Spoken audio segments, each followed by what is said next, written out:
You know, when you decide to start over at midlife, that can be a scary thing. And when that starting over is building a business from scratch, from the ground up, from nothing, it's a lot. You tell yourself that an old dog can't learn new tricks, that you don't feel qualified, that you're a fraud at this new thing you're doing. But then it starts to work out. Things get better, and small wins begin to occur. And over the next 7 years, you not only get better, but you excel. And then an unexpected thing happens, and you find yourself faced with the reality that you're going to have to start over again. And that's what happened to me 9 months ago. So when my wife and I had to regroup and come up with a new plan, I was a little scary. Now, let me say, YouTube was never on the radar before then, but I was at the point where I wanted to try something different. So here we are. 7 months have passed since I published my first video, and man, that first video, it was bad. Not from a message standpoint, because what I said on that first video was absolutely true, and I hope that has been shown in all the videos since then. But in YouTube standards, from filming to lighting to sound, it was rough. And that's okay, because since then I've been focusing on getting 1% better every day. Or you could say 1% better every video. And I think that's the right thing to focus on. And I don't think you can learn YouTube by simply watching YouTube tutorials. That's what I did early on. But the fact is, you learn by making the videos. Now, once you get started with your channel, you can spend weeks, months, a long time, thinking things like, once I get better equipment, or once I figure out the algorithm, or once I get more subscribers. But eventually you just realize you just have to make the next one. You just have to make the next video. And that's a beautiful philosophy that we have on this channel. Just get started. And once you get started, then you got to figure out how to keep going. And that's really a tough lesson to learn right off the bat, is that consistency was a lot harder than I thought. I mean, I'll just be honest about it. You think these people make videos, that's got to be simple, and then they just put them on there and people watch. I mean, that's not really the case. I mean, you've got to figure out how to balance all the things that come about making the videos with whatever you actually do for a living, if you have a business or you have a hobby. And even if your channel, like ours is about woodworking, I still have a woodworking business that I have to balance alongside the woodworking YouTube. And then you also have family and regular everyday life, your kids, your spouse. All those things come into play. And then sometimes you just don't feel creative. Sometimes the shop isn't cooperating. Sometimes you don't want to turn the camera on, but you still have to keep showing up. Now, one thing I've learned about showing up is just because you show up, it doesn't mean things are going to make sense. Your videos, for example, a huge lesson I had to learn is about expectations versus reality. Let me give you an example. Maybe you spend 12 hours making a video between filming and editing, and you're convinced that this thing is going to be awesome. And then YouTube says, here you go, here's 73 views. Good luck. All you can do is smile and shake your head. But then again, you have some videos that you just throw together thinking, we'll see. Nothing's going to happen with this. And that video may take off. I've learned that you have to stop trying to predict everything and just keep showing up.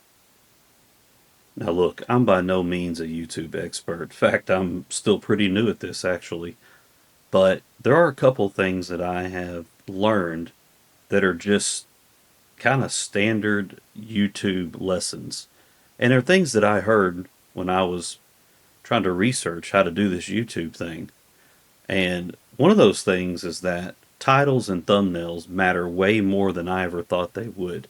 And you hear that a lot if you've watched all these YouTube tutorials and all these experts. But that part is absolutely true. You can put out the best video in the world, but if nobody clicks on it, then it's all for naught. I've learned that a thumbnail isn't simply a pretty picture of that project you're doing. It's an invitation to click and check out the work that you did. And so my big piece of advice from just a functional YouTube standpoint is really get yourself educated on titles and thumbnails. They make a huge difference. And as you go along and progress in your journey, you start to see that. And that's one of those things that you work on becoming 1% better every time. But I want to tell you what I've actually learned that's more important than some of those functional and analytical things. And that starts with who you are and what you want your channel to be about. You actually have to learn who you want to make videos for. It's an important decision, maybe the most important thing. And that's something I had to figure out. I knew the gist of it early on, but as you go along, you really kind of hone it in.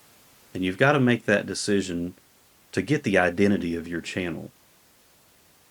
For example, with More Than Sawdust, I'm not trying to be the guy with the $10,000 shop.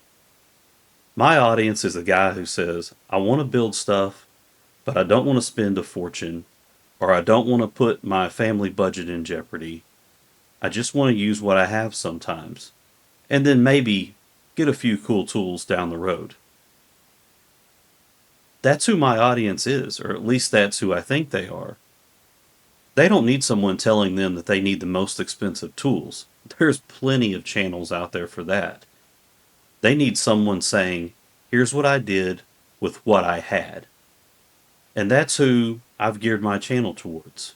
That's a decision I made, and that's how we're going to move forward.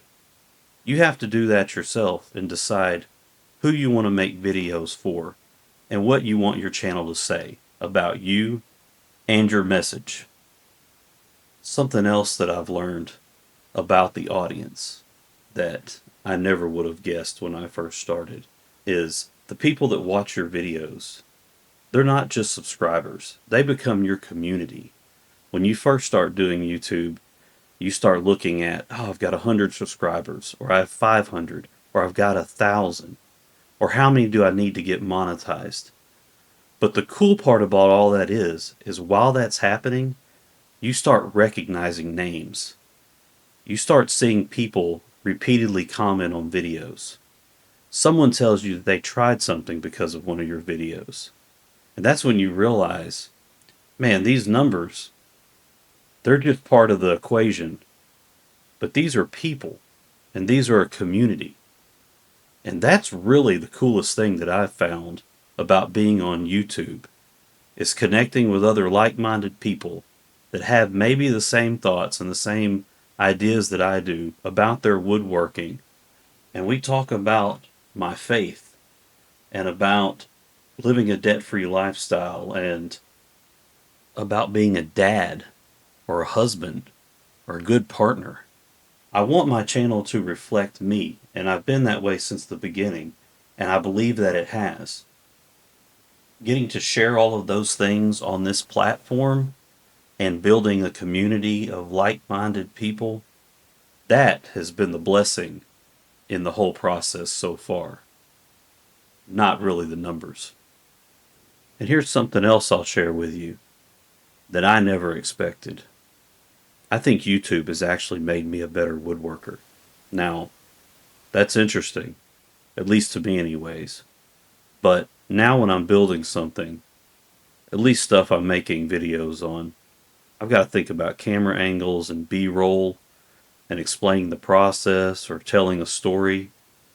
But it does cause me to slow down and show more details and explain why I'm doing something sometimes. And that has made me think about my woodworking more than I ever did before. So even when I'm making things off camera for clients, I think I put more thought into the process. And I'm pretty sure that's a good thing. But I can tell you this for certain. I'm still figuring it all out. I don't have any secrets. Heck, I don't even know what this channel is going to look like a year from now. But 7 months ago, I didn't even know what I didn't know. But I can tell you that I'm very excited about where this journey takes me and where it takes us. Like I said, the community is what I'm excited about the most, and that will dictate where this channel goes moving forward. Now, if you haven't heard anything else I've said in this video, listen to me now. If you're starting a channel, you're starting on YouTube or on social media, do not compare your chapter 1 to someone else's chapter 20. That is the most important thing you need to remember. It's so easy, if we're talking about woodworking channels, to look at all these guys with these huge shops and these incredible cameras and equipment, multi-million-dollar looking sets or shops that they're building in, these massive subscriber counts. They've got professional editing. And you're sitting here thinking to yourself, what am I even doing? Or why am I even trying? Remember, they've been doing this for years. And you're 7 months in. Your job isn't to beat them. Your job is to become better than you were when you started. Whatever that timeline is, become 1% better every day.